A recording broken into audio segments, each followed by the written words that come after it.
नमस्कार, आप देख रहे हैं जीएम इंडिया न्यूज और मैं हूं आपके साथ श्रेयांशी सिंघानिया। हमारे साथ है क्रांतिकारी नरेंद्र नंदा भाई।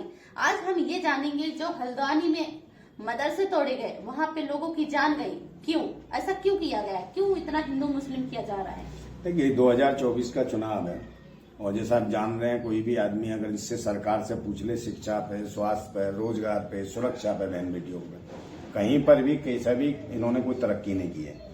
इस मामले में कहीं भी राष्ट्र आगे नहीं बढ़ पाया ना। अच्छा, और महंगाई अपनी चरम सीमा पे। इनके शासन में देखा नहीं, टीआरपी तो देश की गिर गई, रुपया भी गया, सब कुछ गया, मगर इनके पास कोई मुद्दा नहीं है। 2024 का चुनाव है, कोई मंदिर है, मस्जिद है, मदरसे हैं, हिंदू है, मुसलमान है, इन्हीं को टारगेट करते हैं ये लोग। और यही वजह है कि बार बार जो छोटे मोटे जो अदालतें भी है, कहीं ना कहीं भी उनसे भी दबाव की स्थितियों में ऐसे मतलब कि निर्णय दिलवाते हैं, जैसे कहीं ज्ञान वापी में मस्जिद को लेकर के जाओ, पूजा करो, मतलब इसी टाइम पर पूजा करवाएंगे जब चुनाव आ रहा है। तो राहुल गांधी भी तो अभी 2-4 दिन पहले वहां पे गए थे, देवघर शिव जी की पूजा की। देखिए वो किसी की करे पूजा, ये मुझे नौटंकी है, मैं तो इसको नौटंकी समझता हूँ। राहुल गांधी भी हाँ, वो नौटंकी है, पाखंड है भाई। पूजा करें अपने घर में करें, नौटंकी दिखानी क्या है, अखबार को, टीवी को, चैनल ले जाने के लिए, काय के लिए जा रहे हैं, काय के लिए दिखा रहे हैं, फूल माला हार के, हाँ भी ये मंदिर में जा रहे हैं या ये कर रहे हैं, तो इसका मतलब है ये राजनीतिकरण कर रहे हैं, ये धर्म का इस्तेमाल कर रहे हैं और धर्म मजहब के नाम पर नौटंकी कर रहे हैं। तो ये देश हित में काम नहीं कर रहे हैं, ये तो देश के लिए आतंकवादी, उग्रवादी हैं, कहीं ना कहीं उग्रता फैला रहे हैं, धर्म मजहब के नाम पर मारकाट मचवा रहे हैं। और जबकि ये देश जो हमारा संविधान से चलता है, लोकतंत्र से चलता है, हर आदमी को, हर देश के नागरिक को एक सुरक्षा देने की बात होती है, वो सुरक्षा नहीं, ना तो मारकाट हो रही है। धर्म मजहब जात पात के नाम पर किसी को भी ऊंचा नीचा कहा जाता है, धर्म मजहब के नाम पे कुछ भी जातिवादी गुंडे हैं जो सोचते हैं हमसे बड़ा कोई नहीं है।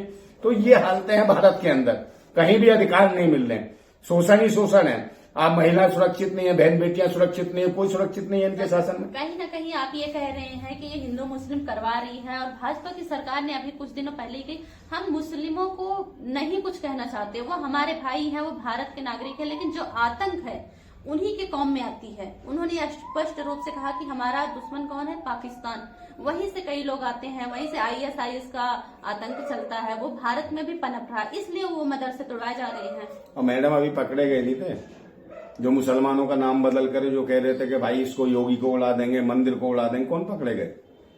मुसलमान पकड़े गए थे कि मुसलमानों का नाम रखे कौन थे वो, किस जाति के थे? हैं? आप मुझे बताओ ना, सारे तो ब्राह्मण थे वो, और मुस्लिम नाम से डरा रहे थे, समझे नहीं? वो शेयर कर रहे थे फेसबुक पर इस पे कि हम तेरे को उड़ा देंगे, मोदी को उड़ा देंगे, और वो भी कौन था? ब्राह्मण नेता था जो बन रहा था मैं गौ रक्षा करता हूं, गौशाला चलाता हूं, योगी जी को खतरा है, मुझे खतरा है, और खुद ही मुसलमान बनवा के मुसलमानी नाम से और ये कराया, बाद में पकड़े गए। अभी कुछ दिन पहले वो पकड़े गए। अभी आपने देखा नहीं वो जो गाय मांस कटवाया किन्होंने, उसमें भी वही थे, है ब्राह्मण ही थे वो, जिन्होंने गाय मांस कटवा के और ये कहा कि मुसलमानों ने ये करा, मुसलमानों के साथ मिलकर करवाया उन्होंने। तो ये वो लोग खुद आतंकवादी। आप किसी को कैसे कह सकती? कौन कोई भी आतंकवादी नहीं। जो बेचारा गरीब है या भुखमरी के दौर में जी रहा है या कोई क्रिमिनल ही काम करने लगा, तो किसी भी कौम में, किसी भी जाति में मिल सकते हैं। उग्रवादी किसी मजहब या धर्म को देख के आप नहीं कह सकते हो, वो तो कोई बन सकता, मजबूरी में बन सकता। तो इसके लड़ने की जरूरत है। आपने कहा जैसे अभी बताओ इसने क्या करा, जो ये मुफ्ती जो सलमान जो है अजहरी, इसके ऊपर देखो मुकदमा लगा दिया, एक एफआईआर कर दी, दूसरी भी कर दी, एक से जमानत मिली। तो एक बात बताओ, ये तो मानसिकता है ऐसी है, बिल्कुल ही अनपढ़ है, अशिक्षित है ये भाजपा के लोग। क्या उत्तराखंड में इसलिए मदरसे तोड़े जा रहे हैं क्योंकि वहाँ पे यूसीसी का जो बिल है वो पास हो गया है। इसका मतलब यूसीसी का है, यूनिफॉर्म सिविल कोड। वहाँ पे एक नागरिक, एक सहिता नागरिक, एक तरह के सारे एक ही तरह के नागरिक होंगे वहाँ पे, हिंदू मुस्लिम, छोटे जात बड़े जात सब एक तरह से होंगे। लव जिहाद को रोकने के लिए ये बिल पेश किया गया है। लव जिहाद कुछ नहीं है, लव जिहाद तो खुद करा रहे हैं। बागेश्वर की बहन खुद है मुल्ला को, तो ये लव जिहाद है? अपने आप आइस पाइस धप्पा बना देती है मुल्लाओं को पप्पा, तब कोई कुछ नहीं कहता है। लव जिहाद कह रही हो तुम, ये लव जिहाद है? किसकी तरफ है? मैं तो भाई इंसानियत की तरफ। ये क्या का लव जिहाद है? दूसरे नंबर ये जो तुमने कहा कि ये जो सिविल कोड बिल ला रहे हैं, आरक्षण नीति खत्म करना चाहते हैं, जो दलितों का जो है, एसटी का जो है, अभी है आदिवासियों का जो आरक्षण है, उसको ही खत्म करना चाहते हैं। तो कई लोग मैडम एक बात बताओ, खत्म हो जाए तो मैडम आरक्षण आपको पता है कुछ आरक्षण किसको मिला है? 10% जो आरक्षण मिला है, सुदामा आरक्षण, इसके बारे में कौन बोलेगा? है। आरक्षण इसलिए खत्म किया जा रहा है कि तो मैडम जो आरक्षण ले रहे हो अपने बारे में जवाब देना। 10% आरक्षण तो ले रखा उनका, वो अभी तो लिया है। वो कई लोग वही कह रहे हैं कि तो हमें उसके आरक्षण खत्म हो जाना चाहिए। आर्थिक मैडम आर्थिक स्थिति, मैडम वो लोग क्या कह रहे हैं 10% आरक्षण क्यों लिया फिर उन्होंने? जो हजारों वर्षों से जो लोग दया दान पे पाल देते, ये आरक्षण नहीं है। वो तो बाबा अम्बेडकर साहब खुद ही उनपे लगा अरे मैडम ये बताओ ना, जो हजारों वर्षों से धर्म के नाम पे, दया के नाम पे, दान के नाम पे जो फ्री का हराम का खा रहे थे मांग मांग के, दक्षिणा के नाम पे आरक्षण नहीं था क्या? जो धर्म के नाम पे पैर छुपा रहे थे, सर्वोच्च होने का एक अधिकार पा रखा था, ये आरक्षण नहीं है क्या? तो आप मुझे बताओ। तो हैं। मैडम इसका विरोध कौन करता है? आप मुझे बताओ, एक ब्राह्मण का बच्चा है जो 7 साल का, उसके तुम पैर छू लोगे? है मगर एक बुजुर्ग है, चाहे गरीब है, दलित है, उसका पैर नहीं छुएगा कोई, बच्चा भी। ब्राह्मण का तो क्या है ये? तो ये जातिगत आरक्षण है। मेरी बात सुनो, तो ऐसे धर्म को क्या निचोड़ोगे या नहाओगे? जो धर्म गालियां देता हो, धर्म के नाम पे, जात के नाम पे नीच ऊंच कहता हो, समझे? आप मुझे बताओ, वही मूर्तिकार एक मूर्ति बना देता है, तो जब वो पवित्र नहीं होती, जो मूर्ति बनाता है उसके ऊपर चढ़ के, तो वो कहते हैं शूद्र है, ये दलित है, या ओबीसी है, ये अपवित्र है मूर्ति। और वही ब्राह्मण उसको हाथ लगाएगा, वो कहेगा प्राण फूंक दिए, तो प्राण फूंक दिए वो हो गई शुद्ध, फिर उसे वो छू भी नहीं सकता। मेरे बात जातिगत इंसान ने किसने बनाई है? इंसान ने बनाई। तो कौन से इंसान ने बनाई तो बताओ ना। आपने नहीं बनाई मैडम, तो जिन्होंने बनाई है तो बताओ ना। मैं तो इंसान हूँ। अरे तो मैडम इंसान हूँ, मैं क्रांतिकारी हूँ, मैं तार्किक आदमी हूँ। कोई समाज नहीं होता, राष्ट्र होता है इंसानियत का, मानवता का। तो खत्म करवा दीजिए। तो हम तो उसके लिए लड़ ही रहे हैं। खत्म करवा। अरे मैडम आप मुझे बताओ, कोई जाति से ही क्या बच्चे पैदा होते हैं क्या? आप मान लो किसी भी जाति की महिला हो, आपके देश में दो ही जाति हैं या 3 कह सकते हो, समझे नहीं? एक नर, एक मादा और तीसरा किन्नर, ये 3 ही कौम है। इसके अलावा कौन सी कौम है? आप मुझे बता दो, कोई भी जाति का कोई लड़का या लड़की आपस में शादी कर ले, बच्चे पैदा नहीं होते क्या? हाँ या ना बोलो? क्यों नहीं होंगे? तो फिर कौन सी जाति है? वही तो मैं कह रही हूँ, खत्म करवा तो नर मादा, हम तो उसके लिए तो लड़ रहे हैं। अभी तो भाई हम तो इसके लिए तो लड़ रहे हैं। जो वाल्मीकि जी हैं, उन्होंने रामायण लिखी, उनकी तो मैडम आप देखो ना, अभी राम मंदिर को छोड़ो, उनकी अरे मैडम अभी राम मंदिर में देखा ना इसमें किनको घुसने दिया? कहाँ घुसने दिया? द्रौपदी मुर्मू तक को नहीं घुसने दिया मंदिर में। कहा पुष्कर मंदिर में राष्ट्रपति बन सकती है, हमारे मंदिर में नहीं घुस सकती है। उन आदिवासियों के मुंह पे मुद्द देते हैं, तब महामहिम राष्ट्रपति नहीं चूं भी नहीं बोलती, समझे? महिला जो है, महिलाओं के साथ यौन शोषण होता है, उनको छेड़ा जाता, तब महिला राष्ट्रपति नहीं बोल सकती। और वो महिला राष्ट्रपति जब नहीं बोल सकती जब आदिवासियों के मुंह पे मूता जाता है, महिला वो नहीं बोल सकती। जब एक कुकी समुदाय की महिलाओं को निर्वस्त्र करके धुलाया जाता है, उनकी इज्जत लूटी जाती है, जो आदिवासी महिला है, तभी ये महिला राष्ट्रपति नहीं बोल सकती। तो क्या नहीं बोल रही? तो ये क्या है? ये कौन है? ये दासी प्रथा है। दासी प्रथा के बारे में जानती हो? कभी पढ़ा है कुछ?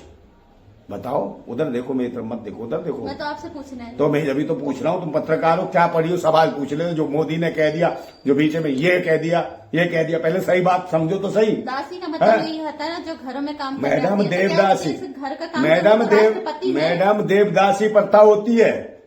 जो मानसिक रूप से बीमार होती है, उसे लगता है अरे वो आज भी चल रहा है। मैडम ये आरएसएस की प्रयोगशाला से निकली हुई राष्ट्रपति है, जब नहीं बोलती है।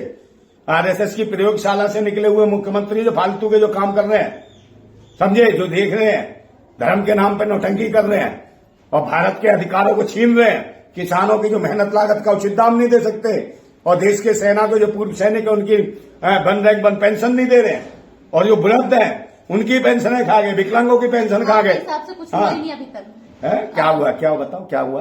क्यों नहीं देश की आर्थिक व्यवस्था चेंज हो रही है? आर्थिक व्यवस्था की तो माँ बहन एक हो गई, बिल्कुल गिर गई है। तुम्हें क्या पता? तुम्हें नहीं पता? रुपया खाया कीमत गिर गई है। आज बांग्लादेश से भी नीचे डाउन चला गया, पाकिस्तान तब भी ऊंचे और जा रहे पैसे, हमारा रुपया नीचे डाउन जा रहा है। ये देख नहीं रही हो तुम? ये तो अभी मोदी ने कहा कि हम 60वें नंबर पे आ गए। हाँ, मोदी तो कुछ भी कह देता। मोदी तो ये कहता कि प्रधानमंत्री है वो। अरे तो 2 करोड़ भाई, 2 करोड़ रोजगार वो दे देगा। आज तक दिए 2 करोड़ रोजगार? कांग्रेस कहती थी, आप मुझे बताओ। सुनते थे, अब मोदी की सुनते हैं। तुम कौन हो? गुलाम हो क्या? गुलाम क्यों है? तो कांग्रेस वाले पर प्रधानमंत्री क्या तेल लेके? तुम क्रांतिकारी, देश के मालिक हो, नौकर है प्रधानमंत्री। आप मालिक हो। जब मालिक को ये नॉलेज नहीं है कि कौन सा नौकर सही है, कौन सा गलत है, सही नहीं काम कर रहे, कान पे तो खींच के भगाओ इनको। आप काय की मालिक हो कि गुलाम हो? प्रधानमंत्री को आफत है। बताओ, ये बताओ ना, हमने तो पैदा किया प्रधानमंत्री, और हम कहते हैं ईवीएम का विरोध करो, ईवीएम के खिलाफ आंदोलन करो।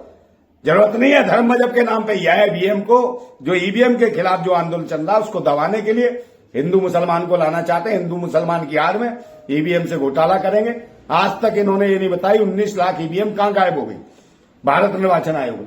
आज तक इन्होंने ईडी सीडी ने ये नहीं बताया 350 किलो आईडीएक्स कहां से आई, जो 42 पुलवामा में शहीद हो गए सैनिक, कभी नहीं बताई। आज तक ये नहीं बताई कि अडानी की बंदरगाह पे 3,500 किलो वो कहां से आई, हीरोइन, नशीले पदार्थ, ये कहां से आई, आज तक नहीं बताया। कहां ईडी सीडी पागल हो गई, सीबीआई पागल हो गई है, और जांच एजेंसियां कहां गई। और ये जो मशीन है गायब हुई 19 लाख ईवीएम मशीन, इसके लिए पूछा किसी ने सवाल ईडी तो है भारत निर्वाचन आयोग से? ईडी तो अपने काम करती है, ईडी करेगी, एजेंसी जो है वो तो गलत के लिए। अरे मैडम गलत तो गलत करे ना, बताए ना केजरीवाल के ऊपर भाई आईडीएक्स। अरे मैडम केजरीवाल के पीछे पड़ी, नेताओं के तो पीछे पड़ी है, मगर उसके लिए नहीं पीछे पड़ी है देश के सेना के सिपाही शहीद हो गए। बताओ ना कहां से आई आईडीएक्स 350 किलो, ये कौन बताएगा? ये जो 19 लाख ईवीएम गायब हो गई किसकी है, किसके पैसे से बनी थी? देश की जनता के पैसे से है। ये बताया ना भारत निर्वाचन आयोग ने कहा डकैती मारी, कौन है ये भारत निर्वाचन आयोग? उनको जेल में डाले है। 19 लाख ईवीएम कोई वही थोड़ी है, चना मुरमरा थोड़ी है, लड्डू थोड़ी जेब में डाल के चोरी करके ले गया कोई है। 19 लाख ईवीएम मशीन कितने ट्रकों में गई होंगी, और भारत निर्वाचन आयोग कहता गायब हो गई। गायब का कोई उड़नचू हो गया यही है? इसको कौन जवाब देगा? उसको बेच दिया। किसको बेच दिया तो बताओ ना। अभी कहते हैं ट्रेन बेच दिया। हाँ तो ट्रेन तो बेचा ही है बेची जा रही है। मैडम। अरे मैडम खरीद रहे हैं, ये अडानी नहीं है, अडानी का नहीं बेचा, और हमारे देश का पैसा लेके हमसे भी खरीद रहा है। LIC सारी दुनिया मैडम, खरीद लेंगे। LIC जा रही है, RBI जा रही है, मेरी बात ही नहीं सुन रही। यहीं से कर्जा लिया, यहीं से संस्थान खरीद लिए। एक बात बताओ, जब नुकसान ही है तो खरीद क्यों रहा है जिसके पास पैसे नहीं है, और उन्हें कर्जा दे रहे हैं। एक बात बताओ, ये जो मोदी है नरेंद्र मोदी, ये राम को ले आया, ढूंढ के ले आया ना, ढूंढ के लाया। आपको लगता है ये ढूंढ के लाया? आप बताओ। द्वापर में कृष्ण थे, त्रेता में राम थे, मतलब वो युग था ही नहीं। आप बताओ ना, अभी ये जो कौन नारे दे रहा था कि जो राम को लाए हम उनको लाएंगे? वो तो सिंगर है, तो गाना गाएंगे। नहीं मेरी सिंगर नहीं, पूरे में तो ये जो होल्डिंग भी लगे थे वो होल्डिंग भी सिंगर ने लगाए थे। नहीं वो तो आप ये बताओ ना, भाजपा के फूल लग रहे थे, प्रधानमंत्री का फोटो लग रहा था, राम इतना सा लग रहा था, खुद इतना बड़ा था, है इतना सा राम था। तो ये राम को ला सकता है, मेरी बात सुन लो, ये राम को ला सकता है, मगर दाऊद इब्राहिम को नहीं ला सकता। इसकी फटती है साले की। दाऊद इब्राहिम को ला के दिखाए, मतलब राम को ले आएगा ढूंढ के। मेरे कृष्ण को ले आए, अच्छा विजय माल्या को ले आए, राम को ला सकता, विजय माल्या नहीं लाया जा सकता। नीरव मोदी से फटती है, सुशील मोदी से फटती है, मेहुल चोकसी से फटती है। इनको लाने में क्या फटती है? भूतनी के राम को ले आएगा, इनको लाने में फटती है तुम्हारी, इनको लाके दिखाए, समझे नहीं? तो ये है देश की दुर्दशा। आप आस्था पे भरोसा नहीं करते? कौन सी आस्था? आस्था है ना मेरी, आप में आस्था है, कैमरामैन में, देशवासियों में, माताओं में, बहनों में, क्रांतिकारियों में, राष्ट्र में, देश के संविधान में, लोकतंत्र में, इसमें आस्था। सत्य के लिए आस्था, सत्य में जैसे कहते हैं। कौन राम है? काय का राम? कौन है राम? आप राम को नहीं जानते? कोई नहीं, मैं तो नहीं जानता कौन है। नहीं पढ़े हैं? कौन राम है? तो आपने कुरान तो पढ़ी होगी। कौन है कुरान है? तो मैं किसी को नहीं मानता, मैं तो इंसान को मानता हूँ, मैं तुम्हें मानता हूँ। तो कुरान में, रामायण में लिखा है कि अपने धर्म को मानो, तो रामायण से अरे मैडम, लेकिन कुरान में मैंने खुद पढ़ाई है, मैं पत्रकार हूँ, मैंने खुद पढ़ा, उसमें लिखा है कि काफिरों की हत्या करो। आपने पढ़ा होगा? मैडम एक बात बताओ, अभी बाहर निकलो, आपको कुछ छेड़ दे, मैं तो थप्पड़ लगा दूंगी, मैं तो मार भी दूंगी। मैं बात में कुछ भी नहीं, आपके साथ चलो 4 बंदे पकड़ लें, जबरदस्त थप्पड़ भी ना लगा पाओ, कुछ हो जाए, मान लो, कहाँ जाओगी? मैं पुलिस थाने जाऊंगी। जाओगे ना? तो कौन राम दे रहा है न्याय? कृष्ण दे रहा है, तो कुरान दे रहा है, रामायण कहते कुरान दे रहा है, रामायण दे रही है, कौन दे रहा है? संविधान न्याय देगा ना, संविधान देगा ना, संविधान तो रामायण देगा। संविधान का अगर रामायण है तो राम को बुला लेती। मेरी बात सुन लो, जब राम मंदिर या मंदिरों के अंदर जब बलात्कार होते हैं, मदरसों में बलात्कार होते हैं, जब वो महिला चिल्लाती है, हे राम मुझे बचा, हे राम मुझे बचा, हे अल्लाह मुझे बचा, मेरी बात सुन लो, दोनों कह रहा हूं, तब कहां अल्लाह और भगवान चले जाते? तो उन्हें मजा आता है क्या? बहन बेटियों के जब बलात्कार हो तब क्यों नहीं आते? तब क्यों नहीं उससे पूछते और क्या हुए नहीं का मंदिर और इनमें? बलात्कार। तो मैं ऐसी जगह जहां हमारे देश की भारत माताओं का रेप होता हो और वहां सिर्फ साक्षात ना अल्लाह ना भगवान आता, तो मैं ऐसे भगवान को क्यों मानूंगा? मैं तो देश के संविधान को मानूंगा जो न्याय की बात करता है, समझे? तो ये रहे नरेंद्र नंदा भाई जी, जो विवाह की अपनी बात रखी। ना राम को जानते, ना कृष्ण को जानते, ना अल्लाह को जानते हैं, ये सिर्फ जानते हैं इंसानियत। तो देखते रहिए GM इंडिया न्यूज, ऐसी खबरों के लिए देखते रहिए। धन्यवाद।